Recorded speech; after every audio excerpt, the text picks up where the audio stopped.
Fala, gente, tudo bem? Eu já tô aqui com meu chimarrãozinho e hoje eu vou apresentar para vocês mais um vídeo do projeto Curadoria de Sustentabilidade. Vamos lá?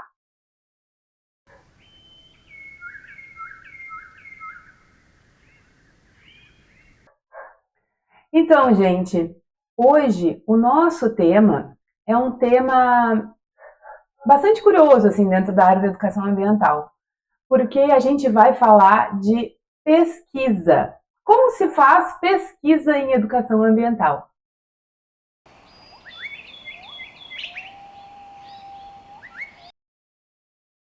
Bom, então vamos lá, né? Eu preparei para vocês alguns slides, algum material, e eu vou ir olhando aqui no computador para não me perder. Também vou tomando um chimarrão, porque aqui a nossa ideia é fazer um bate-papo. Hoje eu estou num visual diferente, porque eu resolvi construir aí um chroma key, né, para que a gente possa olhar os slides conforme eles vão passando aqui atrás. Achei mais bonito assim. O que vocês acharam? Me conta aí. Bom, então, educação ambiental, né, ela vai ser uma área, importante a gente saber, multidisciplinar. E isso é muito crucial na nossa pesquisa, tá?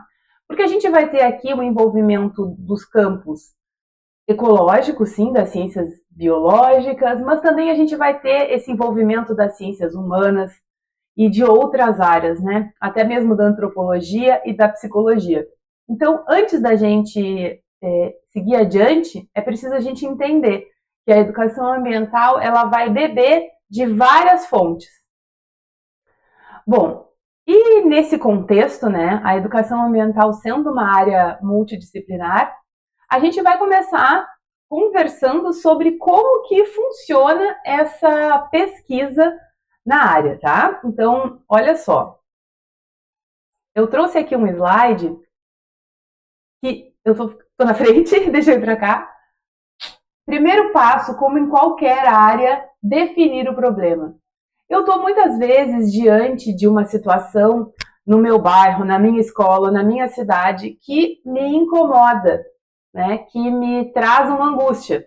Então, normalmente, isso já dá uma indicação do tipo de pesquisa, né, que eu vou desenvolver, aquilo que me atrai. Comenta aí para mim qual é o problema de pesquisa de vocês, o que vocês resolveram, né, definir como problema. Conta aí para mim. Aqui a gente pode, por exemplo, ter essa definição de problema como o que as pessoas pensam a respeito de uma determinada situação, né? Ou qual a percepção delas a respeito de uma determinada situação ambiental, a respeito da reciclagem. Aqui a gente tem uma infinidade de temas, né? Qual o impacto de um determinado projeto em uma escola, por exemplo. Bom, a segunda etapa é a revisão bibliográfica, agora eu não vou mais ficar na frente.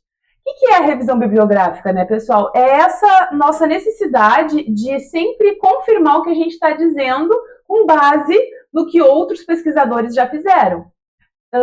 Essa é uma das bases, digamos assim, da pesquisa científica, né? É isso, inclusive, que transforma uma escrita, né, em uma escrita científica. É essa conversa, esse debate com outras pessoas da área que já conversaram antes sobre isso, entende? Então, depois que a gente já fez, né, todo esse levantamento daquilo que foi publicado, né, desse material já escrito dentro do nosso tema de pesquisa, então essa revisão bibliográfica, que algumas pessoas vão chamar também de estado da arte, a gente passa então para uma das fases que eu considero mais desafiadora dentro da pesquisa em educação ambiental, que é a definição da metodologia. A metodologia a gente pode considerar como uma área crítica da pesquisa, né? Porque, especialmente em alguns campos que são multidisciplinares, existem muitas possibilidades de definição de metodologia. E eu vou colocar aqui para vocês algumas possibilidades. É óbvio que num curto vídeo a gente não vai falar sobre tudo isso. E mais uma vez eu peço, se vocês têm alguma dúvida específica com relação à metodologia ou à pesquisa em si, coloca aqui embaixo nos comentários também que eu prometo que eu vou dar uma olhada e conversar com vocês também sobre isso. Bom, então, dentro da metodologia da educação ambiental, né, a gente tem basicamente 3 possibilidades aqui. A primeira delas é a pesquisa quantitativa. O que vai ser a pesquisa quantitativa? Como o próprio nome diz, ela segue um paradigma, né, um pensamento, em que o que a gente quer avaliar, o que a gente quer analisar são os dados numéricos. Então, eu coleto as informações e essas informações elas vão ser numéricas, né? É quantidade. Então, quantidade de pessoas, quantidade de projetos, enfim, eu posso definir inúmeros indicadores para trabalhar dentro da minha pesquisa. Mas é importante saber que a gente vai estar falando aqui de questões quantitativas, né? Números. Por um outro lado, a gente também tem a possibilidade da pesquisa qualitativa. Então, a característica da pesquisa qualitativa é justamente focar em algo mais exploratório, né? Nas percepções, nas histórias. Então, a gente vai buscar, ao invés de dados em quantidade, dados em qualidade, que muitas vezes vão trazer para o pesquisador questões de subjetividade na pesquisa. O que é subjetividade? Aquilo que não é objetivo, que não está sendo exposto ali pelo dado. Muitas vezes, essas histórias de vida, né? Até a própria percepção e a visão de mundo, a percepção de mundo da pessoa vai interferir na forma, né, como a gente vai desenvolver a nossa pesquisa e como a gente vai analisar os dados, porque todo ser humano, como vocês sabem, é um universo, não é mesmo? E além disso, a gente tem uma metodologia, deixa eu voltar aqui um pouquinho, né, que ela é considerada mista. O que é uma metodologia mista? É quando eu quero avaliar as duas coisas, né? Eu quero ver ali os dados quantitativos, né? Mas eu também quero fazer essa avaliação qualitativa. Então, posso mesclar as abordagens que eu vou ter uma visão mais ampla e mais completa a respeito desse tema, né? Dessa questão de pesquisa que eu quero desenvolver. Bom, depois disso, né, pessoal, uma coisa que eu gosto também de dizer para todo mundo, né, com quem eu trabalho, é que a coleta de dados ela vai acontecer de inúmeras formas, né? E isso tudo vai depender da metodologia que eu quero utilizar. Então vamos supor que meu trabalho tenha uma pesquisa, seja uma pesquisa qualitativa com essa abordagem, né? O que eu posso fazer? Eu posso fazer entrevistas, posso fazer grupo focal, eu posso ter um diário de campo, observação participante. Existem uma infinidade de métodos que eu posso utilizar para fazer uma pesquisa considerada qualitativa. O mais importante é que dentro, né, daquela minha metodologia escolhida, eu consiga responder a minha pergunta de pesquisa, né, ao meu problema que eu defini, e além disso, que eu consigo analisar esses dados, né, de uma forma organizada. Então, eu preciso, desde lá minha definição de problema até a escolha do meu método, já ir pensando em como eu vou fazer essa análise de dados. Então, né, gente, da mesma forma que eu vou escolher essa metodologia de coleta e eu vou definir ela a partir do tipo de metodologia que eu vou usar, seja qual ou quant, a análise de dados também vai seguir, né? Aqui, a análise de dados também vai seguir essa mesma lógica. Se eu trabalhei com dados quantitativos, eu vou precisar de ferramentas que analisem dados quantitativos. Por isso, na maioria das vezes, eu vou usar o quê? Estatística, né? Seja ela apenas uma estatística descritiva, com a frequência, por exemplo, que os dados aparecem, ou até um outro tipo de estatística mais aprofundada, que eu tenha que utilizar programas, por exemplo, né?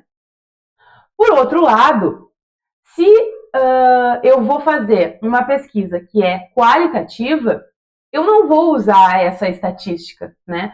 Vamos supor se eu analisei ali um diário de campo, né? Fiz anotações das minhas observações, né? Isso não tem como ser analisado, até tem, tá? Mas de forma qualitativa, por meio de gráficos. a gente vai utilizar outras técnicas, né? E aí a gente pode pensar em técnicas como análise textual discursiva, análise de conteúdo, análise de discurso. Então, tudo vai depender, como eu falei antes, do nosso objetivo, né? E do impacto que eu quero que aquilo apresente.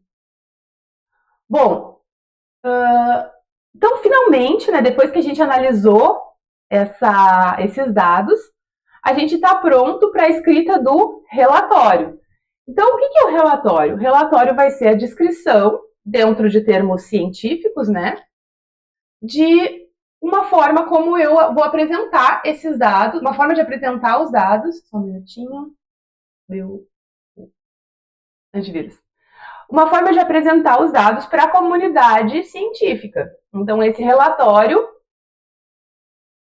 ele vai poder ser realizado por um artigo, ou ele pode ser apresentado em um evento, né, em um congresso, em um seminário, enfim. Esses resultados eles precisam ser divulgados de alguma forma, né, para que a gente consiga compartilhar essas informações que a gente teve como resultado do nosso trabalho, né, que nos deu um envolvimento, né? A gente se envolveu ali, então a gente quer mostrar, a gente quer divulgar. Então, é extremamente importante. Por quê, né, pessoal, que é importante? Porque pode ser uma questão tanto de fato de divulgar aquele conhecimento para outros pesquisadores da área, né? Em congressos, como eu falei. Além disso, também ampliar o conhecimento do campo, né? E, obviamente, promover um dos objetivos da educação ambiental, que é as práticas sustentáveis, né? Bom, então, gente, o que eu gostaria de trazer era isso, né? Esse panorama. E eu queria saber se vocês gostaram, né, da forma como eu apresentei.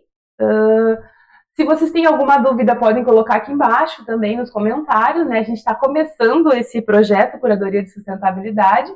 Então, eu agradeço demais a participação de vocês, né, a assistir esse vídeo, e peço que se inscrevam no meu canal, curtam e compartilhem com quem precisa saber de educação ambiental um pouquinho mais, tá bem? Até a próxima, pessoal. Obrigada!